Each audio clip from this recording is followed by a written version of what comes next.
ഈ വർഷത്തെ കാളാഞ്ചിയെ പിടിക്കൽ മത്സരത്തിൽ ഏറ്റവും വലിയ കാളാഞ്ചിയെ പിടിച്ചിട്ടുണ്ടെന്ന് വരാണ്ട നമ്മുടെ അശ്വിനും ജൻസിന്റെ വലയിലാണ് കിട്ടിയേക്കണത്.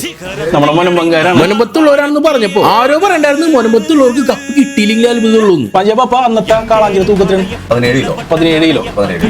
അതായത് ഏപ്രിൽ 21 തീയതിയാണ് ഇവർ ഈ 17 കിലോത്തിന്റെ കാളാഞ്ചി നമുക്ക് കൊണ്ടുവന്ന് തന്നത്. ഇവർ ഇതിനെ പിടിക്കുമ്പോഴുള്ള കുറച്ച് വീഡിയോ ഫുട്ടേജ് നമുക്ക് അയച്ചു തന്നിട്ടുണ്ടായിരുന്നു. അത് അന്ന് തന്നെ നമ്മളൊരു വീഡിയോ ആയിട്ട് അപ്ലോഡ് ചെയ്തിട്ടുണ്ടായിരുന്നു. ഈ ഒരു മത്സരത്തിൽ പങ്കെടുക്കാനായിട്ട് കുറെ പേര് കാളാഞ്ചികളെ പിടിച്ചിട്ട് വന്നിട്ടുണ്ടായിരുന്നു. എല്ലാവരും കേമന്മാര് തന്നെയായിരുന്നു. എന്താണെന്ന് വെച്ചിട്ടുണ്ടെങ്കിൽ കാളാഞ്ചിയെ പിടിക്കുന്ന അതിന് പ്രത്യേക ഒരു മരിങ്ങ തന്നെ വേണം. അതും വലിപ്പം കൊടുത്തിട്ടും അതിന്റെ ബുദ്ധിയും കൂടും ശക്തിയും കൂടും. വല വരെ ഈസി ആയിട്ട് പൊളിച്ചു പോകാനുള്ള കരുത്തതിനുണ്ട്. അതുകൊണ്ട് തന്നെ ഇവർ ഈ ക്യാഷ് പ്രൈസ് 100% ഡിസർവ് ചെയ്യുന്നുണ്ട്. അവര് ഹാപ്പിയാണ്, ഞങ്ങൾ അതിലും ഹാപ്പിയാണ്. എന്താണെന്ന് വെച്ചിട്ടുണ്ടെങ്കിൽ തൊഴിലില്ലാത്തതിന് പേരിൽ പുറം രാജ്യങ്ങളിൽ പോയിട്ട് കഷ്ടപ്പെട്ട് പണിയെടുക്കുന്ന ഇഷ്ടം പോലെ ചെറുപ്പക്കാർ എനിക്കറിയാം. അതേപോലെ തന്നെ ഇവരെ പോലെ ഇതുപോലത്തെ സ്വയം തൊഴിൽ കണ്ടുപിടിച്ച് നാട്ടിൽ കുടുംബത്തെ കണ്ടുകൊണ്ട് സുഖമായിട്ട് ജീവിക്കുന്ന ഇഷ്ടം പോലെ പേരെയും എനിക്കറിയാം. ആദ്യം കുറച്ച് ബുദ്ധിമുട്ടാൻ തയ്യാറാണ്. പിന്നെ മീൻപിടുത്തം പോലുള്ള ജോലികൾ സ്റ്റാറ്റസിനെ ബാധിക്കുന്ന ഒരു ചിന്ത പുഴയിലേക്ക് ആദ്യം വലിച്ചെറിഞ്ഞ അതിന് ഏറ്റവും വലിയ ഉദാഹരണം ഞാൻ തന്നെയാണ്. ഞാനൊരു മെക്കാനിക്കൽ എഞ്ചിനീയറാണ്. കാനഡയിലാണ് വർക്ക് ചെയ്തിരുന്നത്. ആ പരിപാടിയൊക്കെ നിർത്തിയിട്ടാണ് ഞാൻ ഇവിടെ വന്നിട്ട് മീൻ കച്ചവടം നടത്തുന്നത്. അതായത് കാലമൊക്കെ മാറി സ്റ്റാറ്റസും കോപ്പൊന്നും പണിയെടുക്കാൻ തയ്യാറാണെങ്കിൽ ആർക്കും പൈസ ഉണ്ടാക്കാൻ പറ്റും. അങ്ങനെയുള്ളവർക്ക് പ്രോത്സാഹനം കിട്ടണം എന്നുള്ള ഒരൊറ്റ ചിന്ത കൊണ്ട് മാത്രമാണ് നമ്മുടെ ഈ ഒരു ഫിഷിംഗ് ചലഞ്ച് നടത്താനുള്ള മെയിൻ റീസൺ. അതെന്തായാലും ഇത്രയും അടിപൊളിയാക്കി തന്ന എല്ലാവരും ഞാൻ ഈ ഒരു സമയത്ത് നന്ദി പറയണ്ട.